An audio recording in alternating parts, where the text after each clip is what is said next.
प्रणाम मित्रों, श्री नवग्रह आश्रम यूट्यूब चैनल पर आप लोगों का स्वागत है। कैंसर के फोड़े अथवा गांठ दोनों को ही, ऐसी गांठ जो न फूट रही हो, लाल हो रही हो, बहुत कठोर सी दिख रही हो, वह गांठ और फोड़ा यानी कि वो गांठ फूट जाने के बाद में फोड़े का रूप ग्रहण कर लेती है। आयुर्वेद में निघंटु शास्त्र में इसका बहुत अच्छा सा वर्णन है कि हम 5 तरह के पत्तों से, नवग्रह आश्रम पर जो कैंसर रोगी आते हैं उनको हम 5 तरह के पत्ते देते हैं और उन 5 तरह के पत्तों से वह गांठ अगर नहीं फूट रही हो तो फूट जाती है, और अगर फूट चुकी गांठ है उसको भी वापस उसके घाव को भरने में ये बहुत ज़्यादा सहायक होता है। पहला जो पत्ता हम इसमें इस्तेमाल करते हैं वो है बकाइण, महानिम्ब। इस पर इस तरीके के फल आते हैं और ये महानिम्ब कहलाता है, बकाइण कहलाता है। इसमें बहुत ही ज़्यादा एंटीबायोटिक गुण हैं और एक ये बकाइण के पत्ते उस मात्रा में इस्तेमाल किए जाते हैं कि जिस मात्रा में वह घाव कितना बड़ा है। सबसे पहले बकाइण, तदोपरांत दूसरी तरह की जो औषधि है वो है ये नीम गिलोय, अमृता। इसके पत्ते इस्तेमाल किए जाते हैं। करीब करीब एक सामान्य घाव पर 1 या 2 पत्ते पर्याप्त होते हैं। उसी अनुपात में ये जो इस तरीके का पीला पुष्प होता है, कनेर 2 तरह की होती है, एक लाल कनेर और एक पीली कनेर। यह जो कनेर आप देख रहे हैं ये लाल कनेर है और यह जो देख रहे हैं आप पीली कनेर है, यानी कि इसके पुष्पों के हिसाब से इसका नामांकन हुआ है। इसके पत्ते समानुपात में, यानी कि जितना वजन अन्य पत्तों का अपन ले रहे हैं इसके पत्ते भी उतने ही रूप में लेने हैं, उतनी मात्रा में लेने हैं। ये है अरंड, यानी कि अरंड इसे कहते हैं। बहुत बहुउपयोगी पौधा है, संपूर्ण भारत में सब जगह पाया जाता है। इसके भी पत्ते उन घावों पर लगाने के लिए काम में लिए जाते हैं। ये अगला जो पौधा है ये जैट्रोफा यानी कि रतन जोत, इसके पत्ते भी इन 5 तरह के पत्ते जो अपन इस्तेमाल करेंगे उसमें काम में लिए जाएंगे।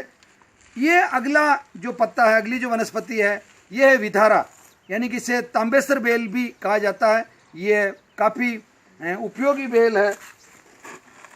इसके बाद में ये नीम भी ये सामान्य नीम है जिसको अपन कड़वा नीम सामान्य भाषा में बोलते हैं।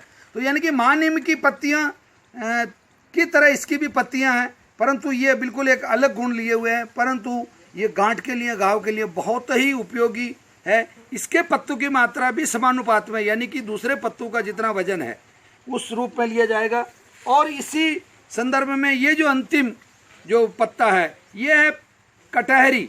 इसे छोटी कटहरी भी कहा जाता है, पीली कटहरी भी कहा जाता है और गुलाबी कटहरी भी कहा जाता है। इसमें गोल गोल इस तरीके के पुष्प आते हैं। मैं आप लोगों से निवेदन करना चाहूँगा कि ये जितने प्रकार के पत्ते हैं इन सभी पत्तों को आप लोग गोमूत्र में, ये गोमूत्र है, अगर कुंवारी बछिया का मिले तो बहुत अच्छी बात है, नहीं तो गाय का आप गोमूत्र ले सकते हैं।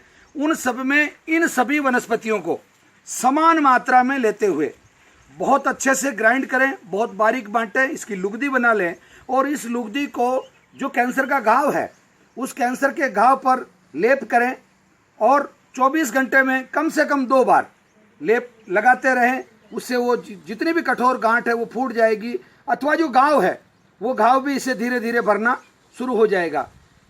इन घावों में अभी हमारे नवग्रह आश्रम की नवीन रिसर्च के हिसाब से यदि आप गोल्ड मेरी यानी कि हजारे का जो फूल होता है वो फूल का ऊपरी हिस्सा, जो गुलाबी रंग के जो पुष्प की जो पंखुड़ी होती है वो भी आप अगर इसमें मिला लें तो और ज़्यादा परिणाम देता है।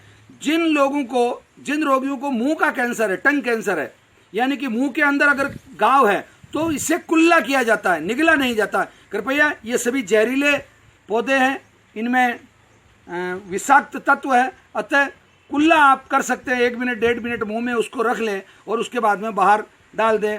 मित्रों, मैं आप लोगों से पुनः निवेदन करता हूं, कैंसर साध्य बीमारी है। कैंसर का इलाज है श्री नवग्रह आश्रम पर। प्रत्येक रविवार को 7:30 बजे तक आप लोगों को नवग्रह आश्रम पधार जाना होता है, रजिस्ट्रेशन करवा लेना होता है। कैंसर की जो औषधियाँ वो पूर्ण रूपेण नवग्रह आश्रम से निःशुल्क दी जाती है। श्री नवग्रह आश्रम के संकल्प को आप सभी लोग हमारे साथ कदम से कदम मिला के पूरी मदद करें। श्री नवग्रह आश्रम यूट्यूब चैनल को अगर सब्सक्राइब नहीं किया है तो पुनः अनुरोध कि आप उसे सब्सक्राइब करें। प्रणाम, धन्यवाद। 15 मिनट।